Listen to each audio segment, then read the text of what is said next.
నమస్తే, నా పేరు స్వరూప. నియమ్స్ కుక్కరీ వీక్షకులకి స్వాగతం.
గుడ్డు పచ్చసొన వేసిన తర్వాత ఇలా కలిసేటట్టుగా బాగా కలుపుకోవాలి.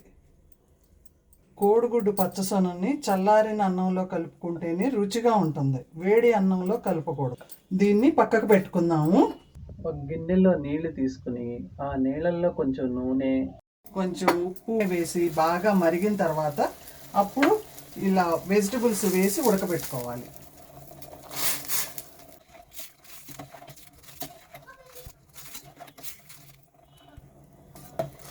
ఒక 2 నిమిషాలు వెజిటబుల్స్ ఉడికితే చాలు. ఉడికిన కూరగాయ ముక్కలు తీసి బౌల్లో వేసుకుందాం.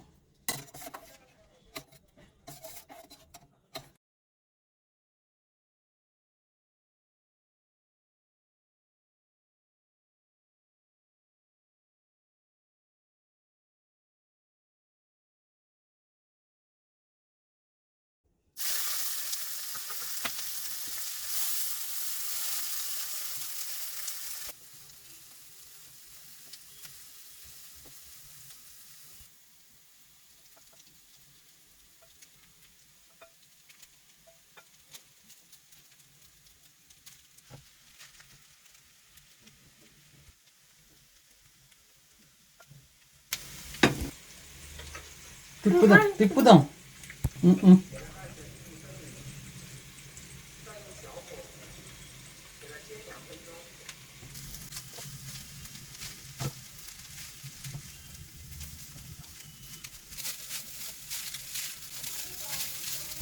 ఇప్పుడు ఈ అన్నంలో కోడిగుడ్డు తెల్ల సొనని కలుపుకుందాం.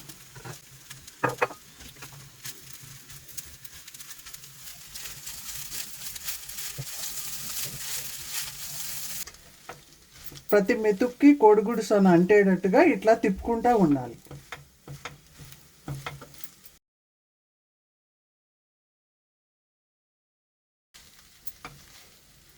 అప్పుడు ఫ్రైడ్ రైస్ మజా వస్తుంది. ఉడకపెట్టుకున్న బీన్స్, క్యారెట్ ముక్కలు కలుపుకుందాం.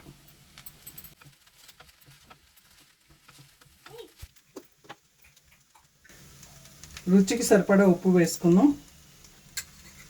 రుచికి సరిపడా మిరియాల పొడి వేసుకోవాలి.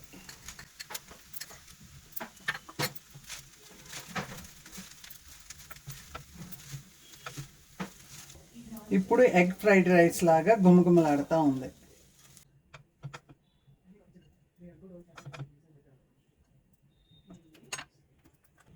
మనకి కొంచెం స్పైసీగా ఉండటానికి రెడ్ చిల్లీ సాస్ వేస్తున్నాం. సరదాగా ఎగ్ ఫ్రైడ్ రైస్ చేసి మీ ఇంటిళ్ళ పాదిని ఆనందపరచండి. నియమ్స్ కుక్కరీకి స్వాగతం. అక్కడ లైక్ బటన్ ఉంటుంది, అక్కడ సబ్స్క్రైబ్ బటన్ దొరుకుతుంది, అక్కడ bell and nice tweet comment share. చెప్పు. అమ్మమ్మ చేసిన తలెత్తు. అమ్మ పెరుగు పచ్చడి చాలా బాగుంది. అండ్ దెన్ ఈ పెరుగు పెరుగు పచ్చడి పచ్చడి. పెరుగు పచ్చడి అది యా టేక్